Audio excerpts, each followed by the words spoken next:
بسم الله الرحمن الرحيم.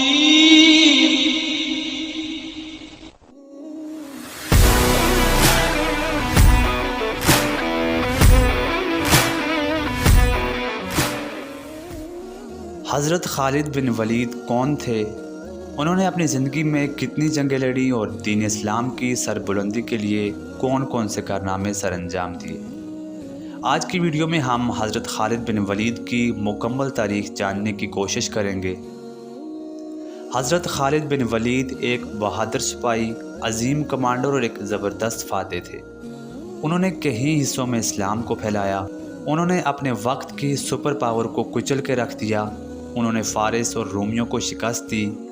حضرت خالد بن ولید نے اپنی زندگی میں ایک جنگ بھی نہیں ہاری۔ آپ نے تقریباً 200 جنگیں لڑی اور تمام میں فتح یاب رہے۔ حضرت خالد بن ولید کی پیدائش سن 592 ہجری کو مکہ میں ہوئی۔ آپ شروع سے ہی ایک بہادر سپاہی تھے۔ آپ نے تقریباً 200 کے قریب جنگیں لڑی، جن میں سے ایک جنگ میں بھی آپ کو شکست کا سامنا نہیں کرنا پڑا۔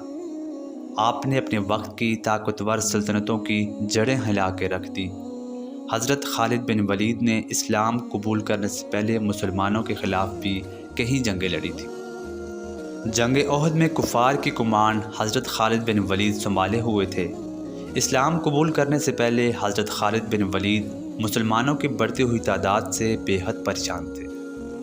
آپ اکثر سوچتے تھے کہ کیا مسلمانوں کے ساتھ واقعی کوئی غیبی مدد موجود ہے جس کی وجہ سے مسلمان ہمیشہ فتح یاب ہوتے ہیں۔ ایک دفعہ حضرت خالد بن ولید کو اپنے بھائی کی طرف سے ایک خط ملا جس میں لکھا تھا کہ اے خالد، اللہ کے رسول صلی اللہ علیہ وآلہ وسلم مجھ سے یہ ہمیشہ پوچھتے ہیں کہ خالد کہاں پہ ہے۔ میں چاہتا ہوں کہ آپ اس اندھیری دنیا سے نکل کر اسلام کی روشنی میں آ جائیں۔ اس خط کا حضرت خالد بن ولید پر ایسا اثر ہوا کہ آپ فوراً مکہ تشریف لے گئے اور رسول اللہ صلی اللہ علیہ وآلہ وسلم کے پاس آ کر اسلام قبول کر لیا۔ جنگ موتا میں عیسائی لشکر کی تعداد 1 لاکھ تھی اور مسلمانوں کی تعداد 3000 تھی۔ یہ جنگ مسلمانوں نے رومن امپائر کے خلاف لڑی تھی۔ اس جنگ میں حضرت زید، حضرت جعفر اور حضرت عبداللہ یہ تینوں صحابی ایک کے بعد ایک شہید ہو گئے۔ اس کے بارے میں رسول اللہ نے پہلے ہی بتا دیا تھا۔ اس کے بعد اس فوج کی کمانڈ حضرت خالد بن ولید نے سنبھالی۔ اس جنگ کے بعد رسول اللہ صلی اللہ علیہ وآلہ وسلم کی طرف سے حضرت خالد بن ولید کو سیف اللہ یعنی اللہ کی تلوار کا لقب بھی ملا تھا۔ اس کے بعد حضرت خالد بن ولید نے مسلمانوں کے ساتھ مل کر کئی جنگیں لڑی تھی اور میدان جنگ میں ایسے کارنامے سر انجام دیے جو تاریخ میں کبھی بھی نہیں بلائے جا سکتے۔ تاریخ اسلام میں حضرت خالد بن ولید وہ اکلوتے کمانڈر تھے جنہوں نے ایک جنگ بھی نہیں ہاری۔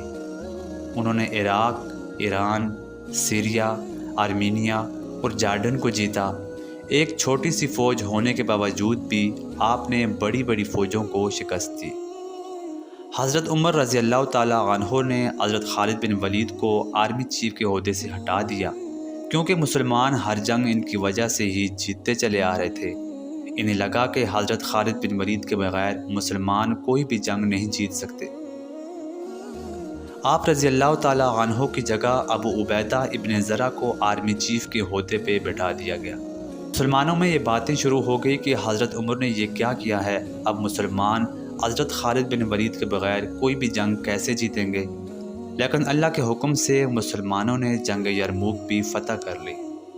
حضرت عمر رضی اللہ تعالیٰ عنہ مسجد نبوی میں خطبہ دینے کے لیے آئے اور فرمایا کہ میں تم میں سے یہی چیز ختم کرنا چاہتا تھا کہ مسلمانوں کی فتح خالد کی وجہ سے نہیں بلکہ رب خالد کی وجہ سے ہوئی ہے۔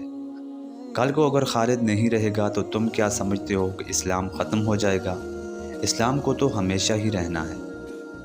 اپنی آخری عمر میں خالد بن ولید بیماری کی وجہ سے بستر پہ آ گئے۔ آپ کی خواہش تھی کہ آپ کو شہادت کی موت ملے۔ آپ رضی اللہ تعالیٰ عنہ کے جسم کا کوئی بھی حصہ ایسا نہیں تھا جہاں پر تلوار کے نشانات موجود نہ ہوں، لیکن آپ کو شہادت نصیب نہ ہوئی کیونکہ رسول اللہ صلی اللہ علیہ وآلہ وسلم نے انہیں سیف اللہ کا لقب دیا تھا اور اللہ کی تلوار کو کوئی کیسے توڑ سکتا ہے۔ حضرت خالد بن ولید نے فرمایا کہ اگر موت لکھی ہوئی نہ ہو تو موت خود زندگی کی حفاظت کرتی ہے، اور اگر موت مقدر میں لکھی ہو تو زندگی خود جا کر موت سے لپٹ جاتی ہے۔ آپ نے فرمایا کہ دنیا کے بزدلوں کو میرا یہ پیغام پہنچا دو کہ موت اگر میدان جنگ میں ہوتی تو خالد کبھی بھی بستر پہ نہ مرتا۔ آج کی ویڈیو میں اتنا ہی۔ مزید ویڈیو کے لیے چینل کو سبسکرائب کریں۔ اللہ تعالی ہم سب کا حامی و ناصر ہو۔